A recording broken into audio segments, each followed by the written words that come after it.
ভগবান শ্রীকৃষ্ণ বলেন, প্রিয় অর্জুন, স্বপ্নকে সত্যি করতে হলে প্রথমেই ঘুমকে ত্যাগ করতে হয়। যে পরিশ্রম আজ তোমার কাছে কষ্ট মনে হচ্ছে, সেটাই আগামী দিন তোমার সবচেয়ে বড় শক্তি হয়ে উঠবে। জীবনে যা লেখা আছে তাই হবে, তাই অকারণে দুঃখ করো না।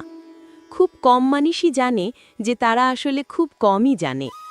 আমারও এক ভুল ধারণা ছিল, আমরা নাকি কারো জীবনে খুবই প্রয়োজনীয়। আমি এখনও বিশ্বস্ততায় অটল, শুধু ভালোবাসার আশা ছেড়ে দিয়েছি। সেরাদের মধ্যে সেরা হতে হলে সবচেয়ে কঠিন পরিস্থিতির সাথেও লড়াই করতে হয়। প্রমাণ করা জরুরি নয়, নিজেকে আরও ভালো করে তোলাই জরুরি। সত্য কথা বলা মানুষ এবং সঠিক পথে চলা মানুষ দুনিয়ার কাছে প্রায় তিক্ত মনে হয়। জীবনের সত্য বুঝতে খুব কঠিন কিছু নয়।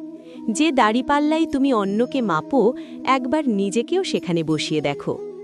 এই দুনিয়া বড় অদ্ভুত অর্জুন। এখানে যোগ্যতা বদলে যায়, চরিত্র বদলে যায়। মনোবাসনা পূরণ না হলে মানুষ সম্পর্ক তো দূরের কথা, ভগবানকেও বদলে ফেলে। নারী প্রেমে রাধা, সংসারে সীতা বা জানকী, আর সম্মানের প্রশ্নে কালী হয়ে ওঠে।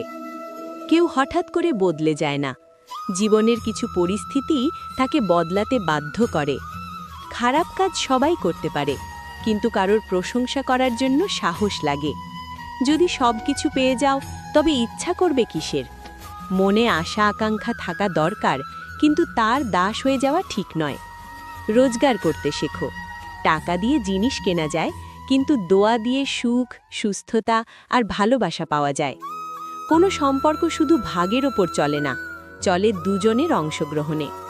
যে মানুষ তোমার দুঃখে নিজের সুখ ভুলে যায়, তার চেয়ে আপনার কেউ হতে পারে না। জীবনে ধীরে চলো, কিন্তু কখনো থেমে যেও না। বিশ্বাস করো, তুমি সেই মানুষের চেয়ে অনেক এগিয়ে, যে থেমে গেছে। জয় শ্রীকৃষ্ণ।